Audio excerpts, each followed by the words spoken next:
코로나 백신 1년 이상 걸려요. 갑자기 뚝딱하고 약 만드는 게 쉽지 않아요. 오늘 제가 어떤 기사를 읽었냐면 에볼라 에이즈 치료제, 코로나로 표적받고 지름길 개발 전략, 코로나19 치료제, 백신 개발 어디까지 왔나? 코로나 백신 개발했다, 항체를 찾았다, 그런 얘기가 많이 나오잖아요. 여기에 대해서 말씀드릴게요. 사실 코로나 백신을 빨리 만들도록 격려했다 뭐 그런데 코로나 백신 1년 이상 걸려요. 백신 만드는 과정은요 생각보다 어려워요. 항원 항체를 찾거나 그런 게 중요한 게 아니고 인체에 투여하는 약물은 1상, 2상, 3상이라고 해서 거쳐야 하는 단계들이 있거든요. 실험실에서 실험하고 동물 실험하고 사람한테 시험해서 부작용이 없는지를 확인을 해야만 인체 투여 허가를 받을 수가 있어요. 이 과정이 굉장히 오래 걸리고 시간과 돈이 어마어마하게 들거든요. 그래서 지금 코로나를 백신을 갑자기 찾아냈다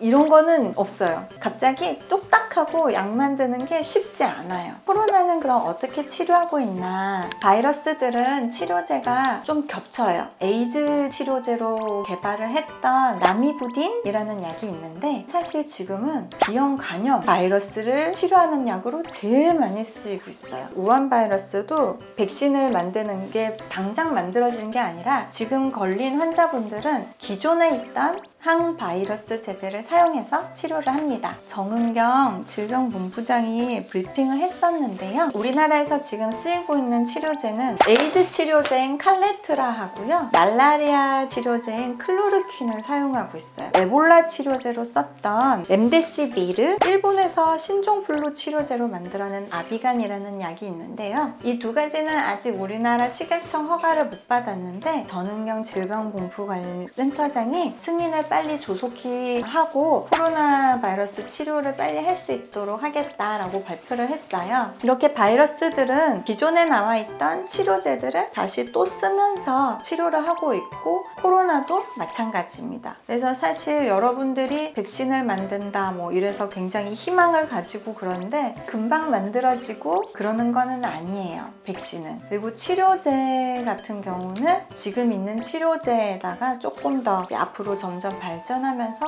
치료제가 나오지 않겠나 이렇게 생각합니다. 항체가 나오더라도 백신이 바로 나오지는 않고 뉴스 기사에 항체가 발견됐다 그럼 백신이 바로 나올 걸로 기대하는데 시간은 꽤 사실 걸립니다. 치료제는 기존에 우리가 최근까지 메르스하고 사스가 있었잖아요. 그때 당시에 만들어지고 임상 시험 중인 좋은 항바이러스 제제들이 되게 많아요. 그래서 그런 것들은 조속히 나와서 치료제들은 오히려 백신보다 쉽게 되지 않을까 생각하고요. 박테리아 같은 경우는 항생제 내성이 생기거든요. 그런데 바이러스 같은 경우는 내성이 아니라 얘네들이 변이를 자꾸 겹쳐요. 여러분들도 백신을 맞는 거 있잖아요. 계절 독감. 매년 1년에 한 번씩 맞잖아요. 올해 유행할 바이러스는 이런 거다 하고 미리 항체를 만들어서 백신을 투여하는 거거든요. 근데 지난 2019년도는 그게 완전히 어긋났어요. 왜냐?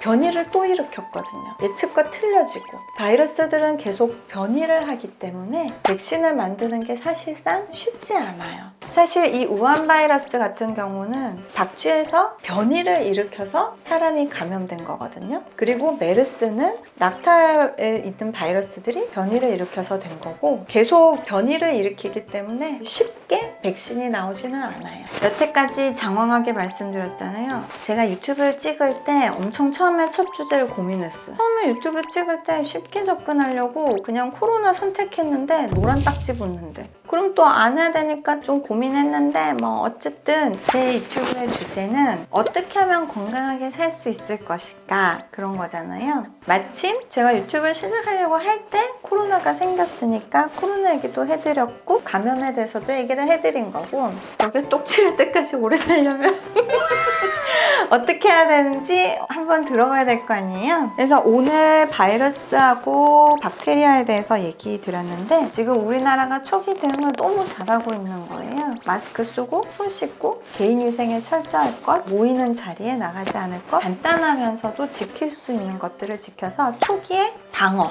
만약에 걸렸을 경우에 내 몸이 후유증이 안 나오면 되잖아요. 면역력이 높고 기초 체력이 좋다면 정말 가벼운 감기처럼 앓고 일어날 수 있는 거거든요. 모든 건강은 기초 체력과 면역력에 관련이 되어 있습니다. 그래서 앞으로 제가 차근차근 어떤 걸 여러분들이 드셔야 되고, 영양제는 어떤 걸 먹어야 되고, 어떤 운동을 해야 되고 하나씩 더 알려드리도록 할게요. 안녕. 여러분 안녕.